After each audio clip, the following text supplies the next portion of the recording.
So, MAGA Republican and Tennessee Representative Diana Harshbarger is back in the news, and not for anything good that she's done, not for anything she's accomplished here in Tennessee. She's back in the news for just letting her racism glare for the world to see. For those of you that forgot who that is, she is the representative who had Christy Burke removed from her town hall, and we had Christy here on the channel, and she talked about her experience being removed from that town hall. Well, now Diana is back in the news because she referred to Congressman Al Green as boy, and then she went on to say that his cane was a stage prop. But when she referred to him as boy, she just sounded like that over-the-top racist character in movies that I used to think was exaggerated back when I was a kid. I was naive and thought that that character was kind of over-the-top and overplayed, but she leaned into it. She leaned into it really hard, and she wasn't acting. She wasn't portraying a character. She was showing her true character, and it truly is disgusting. Now, before I get into talking about, her saying that and the racism that does exist out there, I just want to say this. There are a whole lot of good people here in Tennessee who are absolutely sick and tired of people like Diana Harshbarger.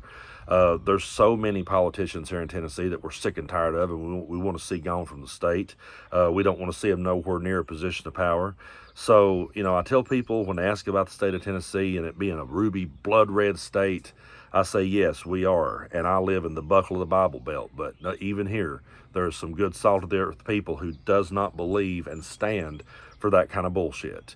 But that being said, I've talked about racism here on the channel a lot, and I've been honest about it, honest about my upbringing around here and how that things came to be, and how that I came to see racism and get a better understanding of it.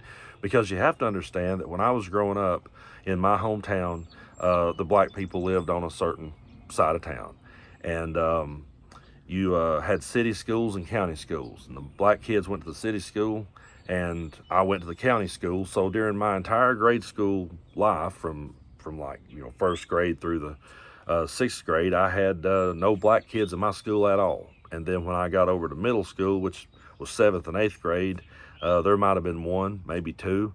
And when I made it to the high school in the 4 years that I was there, I could probably count on one hand how many went there. I think there was one in my graduating class, but that was it. So I wasn't exposed to it. And I was brought up around good people who treated me good, raised me good.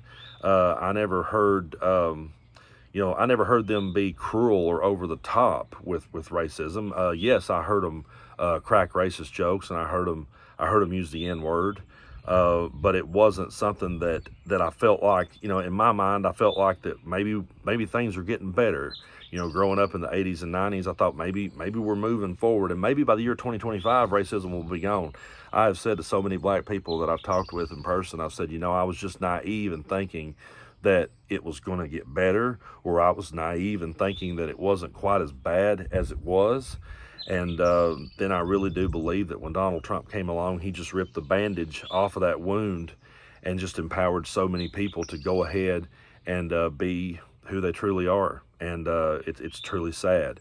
But I grew up in the 80s, our favorite show in this part of the world was the Dukes of Hazzard. You had the General Lee driving around with the Confederate flag on the hood. We all had those toys when we was growing up.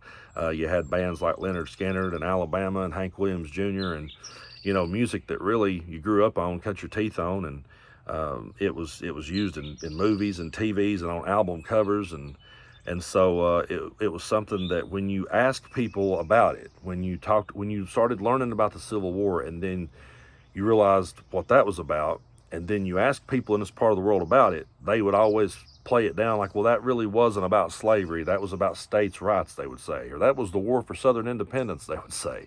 And we got invaded by the North. We were just trying to be our own country, just to have our own states' rights. And then as you grow up, you ask the question, well, states' rights to do what? And then you're right back to square one of owning a slave, and you're right back to square one of realizing that where you came from was on the wrong side of history. And that's a bitter pill for a lot of people to swallow. So they'll make any excuse in the world. They'll say it's heritage, not hate. It's Southern pride. It's this, it's that. It means Leonard Skinner. It means Freebird. They'll find any way they can to justify and twist it. And because when you're growing up, you're raised by these good-hearted people that you really don't see them being over-the-top racist people. You just kind of roll with it. But as you grow up and you learn and you get out and experience and you live life, you realize just how serious it always has been. and you realize just how much it was ingrained in you, even though you really didn't know it or didn't have no intention of it being there. I met a good friend, Mark, while I was out doing protests, and going to be seeing him again soon at another protest we're going to. And we were talking about it, and I was very open and honest about how that I didn't see it when I was growing up. I didn't think it was there. And he explained how that it was always ingrained in us, whether we realized it or not. And I've really enjoyed sitting and having conversations and comparing stories and comparing upbringings and learning and understanding. But I truly do believe that when Donald Trump came along, he empowered that. Not only do I think he empowered that and brought it back and made it cool again, I think I think after 8 years of Obama, people will try to twist it and blame it on Obama, but after 8 years of Obama, they just could not stand being led by an intelligent black man. And I really feel that that all just bottled up, and they felt like that no one was listening to them, and they felt like suddenly they were the victims in the story. And then along comes Trump, and when he just says it out loud, they're like, yes, we can finally say it out loud. I used to wonder when I was growing up about like the images I would see of Selma and Birmingham and people being sprayed with water hoses and the people at the lunch counter. I would see all those pictures, and I would say to myself, videos, and I would say to myself, what happened to those bad guys? Because I can't see the people I'm growing up around doing something like that. What happened to those bad guys? Where were those bad people at? Well, they grew up to either A, be Trump supporters, or they grew up to raise more Trump supporters. That's where they went, and that's where they are. And I think that Maga is the one that has to own this. I think they're the ones that has to look in the mirror. I think they're the ones that has to do better.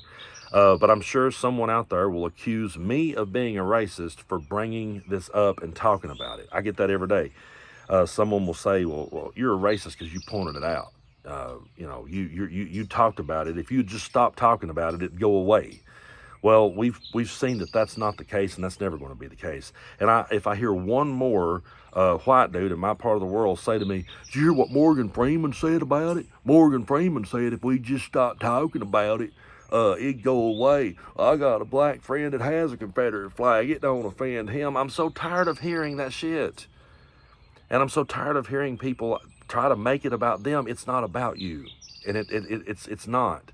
It's time for people to look in the mirror and face this and realize what's out there, and have a better understanding of it, and learn about it. Even if you didn't grow up with it, even if it wasn't around you, even if you weren't personally affected by it, there's no harm whatsoever in looking over at another group of people and learning about the struggles they've went through and understanding it, so you don't make their struggle harder going forward. And, I had a guy, I'm not going to bust his balls or call him out here on the channel. I don't believe in that. But there's a guy that used to come to my shows, and we'd have a beer together from time to time. He messaged me one time, and he was like, "Brando, I never realized you just had so much white guilt." And I said, I don't have white guilt. I just know an asshole when I see one.